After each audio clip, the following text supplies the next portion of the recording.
खुलुमबाय गोजोन फुंबिलिनि गोजोननायखौ नोंथांमोननो आंनि केकेलाय बड' रादाबनिफ्राय जासिहरग्रोनाय थाबाय। दासिमनि मोननैसो खौरांखौ नोंथांमोननो लानानै फैलायबाय। अन्नानै चेनेलखौ दासिमबो साबस्क्राइब खालामाखैबा साबस्क्राइब खालाम। दानिया फै जोङो दिनैनि गाहाय रादाबाव। जाख्ल'नाय गैयै आसाम रायजो आरो बिटिआर ओनसोल खुंनो थाखाय जोंनि आसामनि गिबि मन्थ्रि डक्टर हेमन्त बिश्व शर्मा आरो जोंनि बिटिआरनि सिएम प्रमद बर' बिथांमोनहा बुंदों। बेखौनो मैया नायबिजिरनानै सानै सुबुंफोरखौहाय एरेस्ट खालामनो हानाय जादों। मिथिनो मोननाय बायदिब्ला सासे मण्डलनियावहाय गोबां दिननिफ्रायनो अजद फैबाय थादोंमोन। बेखौनो मैया सिएम भिजिलेन्स जाख्ल'नाय होबथाग्रा हान्जाफ्रा लाट मण्डन कुमारखौहाय हमनो हानाय जादों होननानै जोङो मिथिनो मोननाय जायो।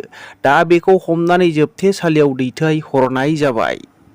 15 आगस्टआव माखासे फिसा दाय गोनां मानसिफोरखौहाय हगारनाय जागोन।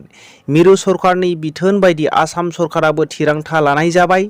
फैगौ 15 आगस्टआव माखासे सुबुंफोरखौ आबुङै उदां खालामनानै होनाय जागोन। थिरांथा लानाय जादों 50 बोसोरनि बांसिन आइजोफोरखौ हगारनाय जागोन आरो 60 बोसोरनि बारा हौवाफोरखौ हगारनाय जागोन आरो बिसिनि केसा 50% जोबनाय जानांगोन होननानै फोरमायदों। नाथाय जायफोरा जोथोब, नंखाय रां, जिनाहारि, मानसि लांखारनाय, गथ' लांखारनाय, ड्राग्सजों सोमोन्दो थानाय, जाख्ल'नाय बेफोरबायदि केसजों लोब्बा थानाय सुबुंफोरखौ हगारनाय जानाय नङा होननानै आसाम सोरखारा थिरांथा लानाय जाबाय। जुथुमनायावहाय बिटिआर सोरखार आरो आसाम सोरखारनि केबिनेटआवहाय थिरांथा लानायखौ माब्लाबाबो गनायनानै लानो हाया होननानै बुंदों। 3 थाखोनिफ्राय 12 थाखोसिम सानखान्थि आरो बिगियानखौ इंराजि खालामनो नागिरनाया बर' बिजोङावहाय गाज्रि गोहोम गोग्लैगोन होननानै बर' थुनलाइ आफाद आरो बर' फरायसा आफादा मैया बुंदों। बे जेंनाखौनो बर' थुनलाइ आफाद आबसु मोननैजों मैया सावराय मेल लानाय जादों। हिन्दी साबजेक्ट आरो इंराजि साबजेक्टआ मोनफा दंखायो। आरोबाव समाज बिगियानफोरखौहाय इंराजि रावै खालामबावोब्ला बे मोनसे गनायथाव नङा।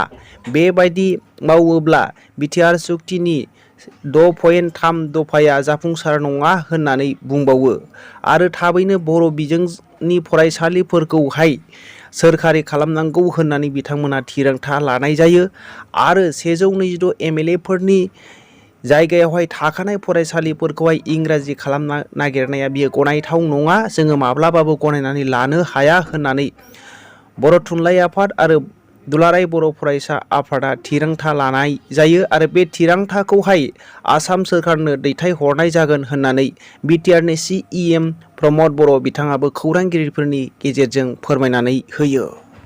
अरुणोदय बिथांखिनि नायबिजिरनायखौहाय मोनसे जुथुमनायावहाय मन्त्रि अजन्ता नियग बिथाङा नगाव बिजाब बाख्रिनि अरुणोदय बिथांखि नायबिजिरनाय मेलावहाय बाहागो लानानै बुंदों। साखा खबथाम गोनां, साखरि गोनां आरो साखा खबब्रै गोनां मानसिफोरखौहाय माब्लाबाबो अरुणोदय बिथांखि मोननाय नङा। बेखौहाय आगस्ट दाननि गेजेरावनो नायबिजिरनाय जागोन। रावबो साखा खबथाम, खबब्रै, फ्रिज गोनां सुबुंफोरा माब्लाबाबो अरुणोदय बिथांखौ मोननाय नङा आरो सोरबाफोर दा जानानै दङब्ला आगस्ट दाननि गेजेरावनो नायबिजिरनायनि गेजेरजोंहाय बिसोरखौ दाननाय जागोन आरो सोरबाफोर दासिमबो गनायथि गोनां मानसिफ्रा मोनाब्ला बिसोरखौहाय दाननानै गुबुननो होनाय जागोन होननानै मन्त्रि अजन्ता नियग बिथाङा मेलनि गेजेरजों बुंदों आरो आसाम सोरखारा 1 लाख साखरि होनाया जाफुंसार जानो थांगासिनो दङ आरो होनो थांगासिनो दङ होननानै अजन्ता नियग बिथाङा मेलनि गेजेरजों फोरमायनानै होदों।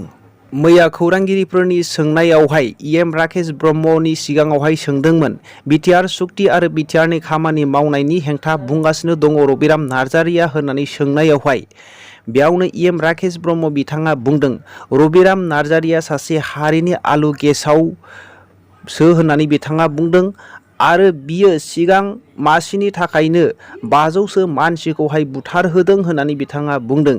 बेनिखायनो बिसिनि बाथ्राया जेबो भेलुलेस गैया। गावसिनि मासिखौ लानानै बाथ्राखौ बुंगासिनो दङ। बिजेपि आरो इउपिपिएलजों सोरखार दानाया 15 बोसोरा रोखा होननानै बिथाङा बुंदों। बिटिआर सोरखारा प्रमद बर' दैदेननाय यावहाय गोबांथार खामानिखौहाय मावगासिनो दङ होननानै बिथाङा बुंदों।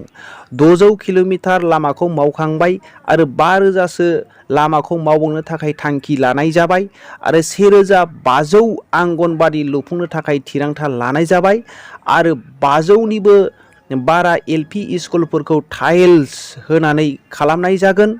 सुपार 50 हिसाबैहाय 40 समस्तियावहाय गासैबो सुइजारलेण्ड बायदि सुपार 50 फुटबल गेलेग्रा जायगा खालामनाय जागोन। बेफोर गासै खामानिफोरखौहाय फैगौ 31 मार्चनि सिगां मावफुंनाय जागोन, सनानि बिटिआर खालामनाय जागोन होननानै EM राकेश ब्रह्म बिथाङा खौरांगिरिफोरनि सिगाङाव रोखायै बुंथियो। दिनैनि रादाबा एसेनोसै। रादाबखौ जोबनायसिम खोनासंनायनि थाखाय बयनिसिमबो रोजा रोजा साबायखर थाबाय। जै बर' हारिनि जै।